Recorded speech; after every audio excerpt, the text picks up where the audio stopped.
An unborn child's property rights are protected by law. Its right to life is not. I'll be right back. A little over 8 years ago, when I became governor of California, I found myself involved almost at once in a controversy over abortion. It was a subject to which I hadn't given much thought before, and one upon which I didn't really have an opinion. But as governor, I had to face the issue. A bill had been introduced in the California legislature to make abortions available on demand. The forces for and against it were marshaling their troops, and emotions were running pretty high. Then the author of the bill sent word to me that he'd amend it any way I felt necessary in order to get me to sign it. Well, as they say, the ball was in my court. I did more studying and soul-searching on that subject than on any other in my years as governor. I learned that neither the medical professional, law, or theology had ever really found a common ground on the subject.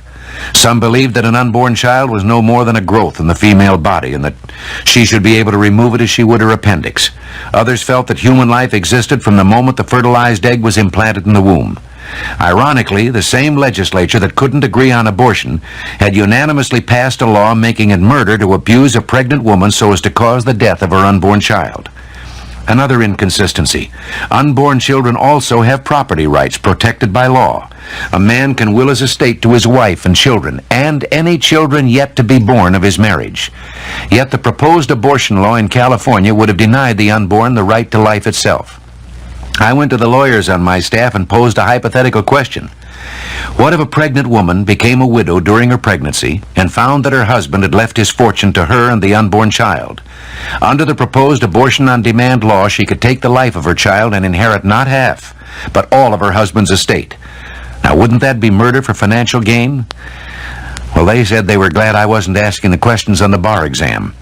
There's a common acceptance in medical circles that the cell, let's call it the egg, once it has been fertilized, is on its way as a human being with individual physical, even personality characteristics already determined. My answer as to what kind of abortion bill I could sign was one that recognized that an abortion is the taking of a human life. I concluded that there were two instances in which it was justified. The Judeo-Christian tradition recognizes the right to take a life in defense of our own. Therefore, an abortion is justified when done in self-defense. A woman has the right, I believe, to protect her own life if it is endangered, even against her unborn child. I believe also that just as she has the right to defend herself against rape, she should not be made to bear a child resulting from that violation of her person. In such cases, abortion is again an act of self-defense. Not everyone agrees with this view, but I can find no evidence whatever that a fetus is not a living human being with human rights. This is Ronald Reagan. Thanks for listening. One of the arguments for abortion is that it prevents the birth of unwanted children. Who says they're unwanted? I'll be right back. During my last 2 years as governor, I did a weekly 1-hour TV question and answer program. The questioning was done by high school students, a different group each week, chosen by the state's Department of Education. The program was entirely unrehearsed.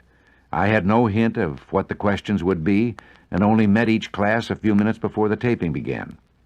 The program was aired on the Educational Network and made available to our 1,100 California school districts for closed-circuit classroom use. For me, I have to say, it was exciting and most enjoyable to meet these young people and to discover what concerned them about government and current issues. Several times the subject got around to abortion and why the government of California opposed abortion on demand. One day, a pretty, fresh-faced young lady, intelligent and sincerely concerned, asked me if abortion wasn't preferable to making a young unmarried girl have a baby she didn't want, and which would therefore grow up unloved and probably turn out to be a criminal. I gave an answer which apparently she hadn't considered. I told her there were literally millions of people in this country who wanted but could not have children and who waited eagerly, sometimes for years, to adopt the baby she had described. That such a child would not be unloved. Very much the opposite was true. There were always some raised hands and unanswered questions after the cameras were turned off, and I always tried to stay around to answer them, even though we were no longer on the air. Well, this day, another, equally attractive girl had her hand half raised. I called on her, but she didn't have a question. Instead, she said, "I am adopted." I think a great deal of my folks, and I think they feel the same about me." And then she added this unforgettable line, "I'm glad no one killed me." I've just finished reading about the young mother in Columbus, Ohio, who is dying of cancer. She has 3 handsome, lovely children, Sherry, age 12, Joey, who is 10, and another daughter, Amber, 6. There's no question about the love in this family. The mother made her situation known through the press. She wants someone who will take her children, keep them together, and most of all, love them. The story I've just been reading quotes a spokeswoman for the hospital where the 32-year-old mother is dying. She says, "This is the first time anything like this has ever happened. We were totally unprepared. They have had to call in volunteers to handle a flood of mail from couples who want to take in her children.